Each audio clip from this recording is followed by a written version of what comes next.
Hello and welcome to another episode of Daily Reflections. I'm Pastor Sean, coming to you from my front porch here in Sonorville. It's a beautiful day. The sun is shining, the sky is beautiful blue, the clouds are rolling in, and the wind is blowing. It is breezy out here today, and may get my kite out here in a few minutes, and Sky and I may fly a few kites over on the church property. It's a beautiful day.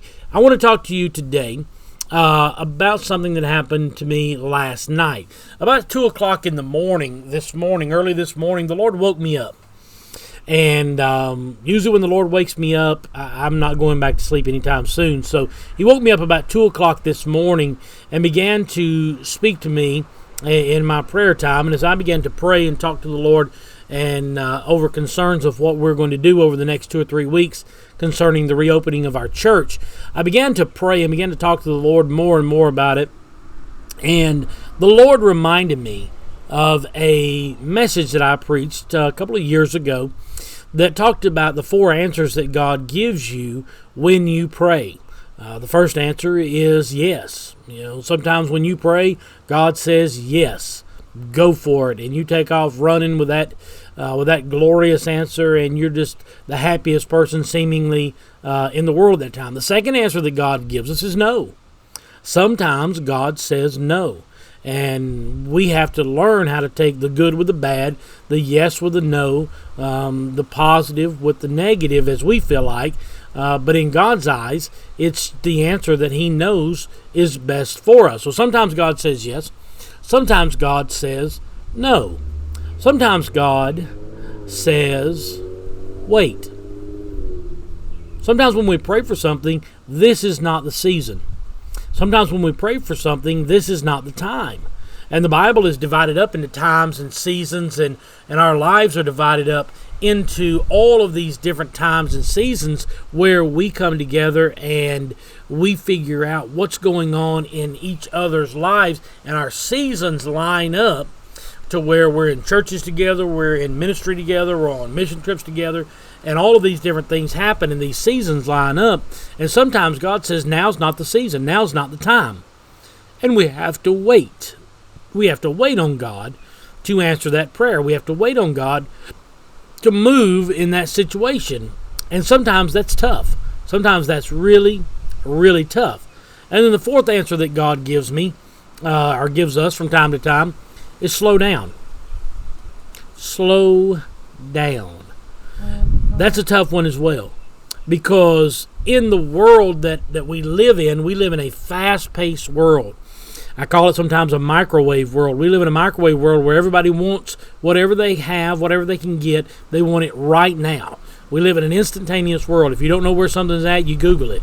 And you get on your Google Maps and you go to wherever you are. You put it in your GPS.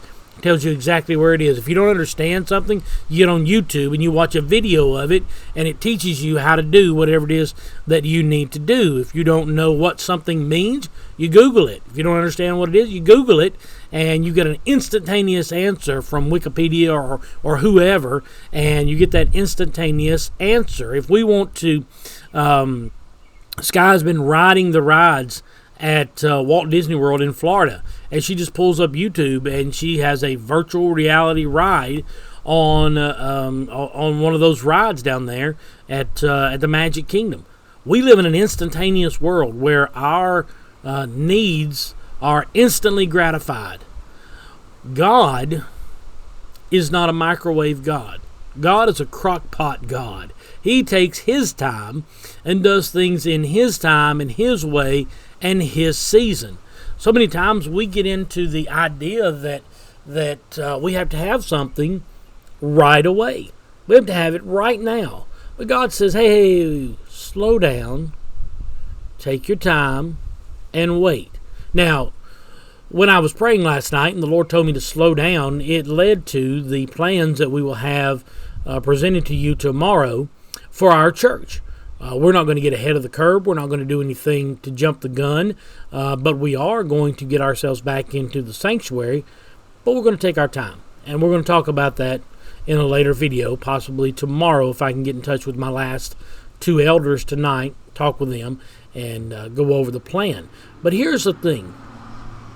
So many times we try to get ahead of God, and we try to figure it out on our own, and we don't wait on His plan. Sarah in the Old Testament is a perfect example of this.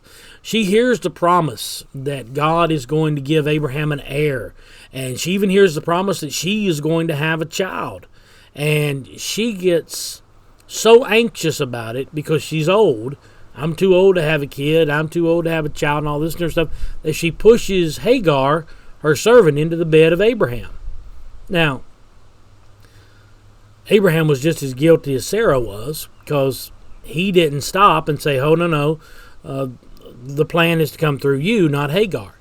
And so what happens is we end up with Isaac and Ishmael, two rival brothers, one who gets the blessing from his father, Isaac, and one who gets a blessing, but not the firstborn blessing that he thought he should get, Ishmael. And Isaac's descendants and Ishmael's descendants still fight today. We call them Jews and Muslims. They still fight today. The Middle East is full of direct descendants from those two men who both claim the land of Israel. And so we see that when we get ahead of God's plan, bad things happen. Things that aren't supposed to happen end up happening, and God, who knows they're going to happen, He is sovereign, He knows all of these things, He has to sort it all out for us. But if we would wait on the plan of God, if we would trust God, if we would say, you know what, when God says no, that's a no. When God says slow down, slow down. When God says this is not the season, it's not the season. When God says yes, we celebrate and we move forward. But we have to learn to listen to the voice of God and to hear the voice of God. I'm reminded of a story that I read just a few weeks ago when I was in 1 Samuel. I shared it with you on here. Samuel is called by God in the middle of the night, and Eli is the priest, and he's wicked. And God tells him everything that is going to happen to Eli and his sons. And Samuel is just a young boy, and he's distraught by the bad news. Sometimes when God answers our prayers, it's not the answer that we expected. It's not the answer that we wanted. It's not the answer that we were looking for, but yet it's still the answer. And so when God gives Samuel this dream and this vision and tells him all these different things that are going to happen, and he delivers the bad news to Eli, Eli says a very wise thing for a very wicked man. He says, whatever the Lord sees as good, let Him do that. So, what are you praying about today? Have you gotten an answer that you didn't like? Let God be God, and He'll work it out. If you get an answer that you need to slow down, slow down. If you need to get an answer, if you get an answer that's just no, then move on to the next thing. Because God has your best interest in mind. He knows the plans. He knows the end from the beginning. He knows the plan.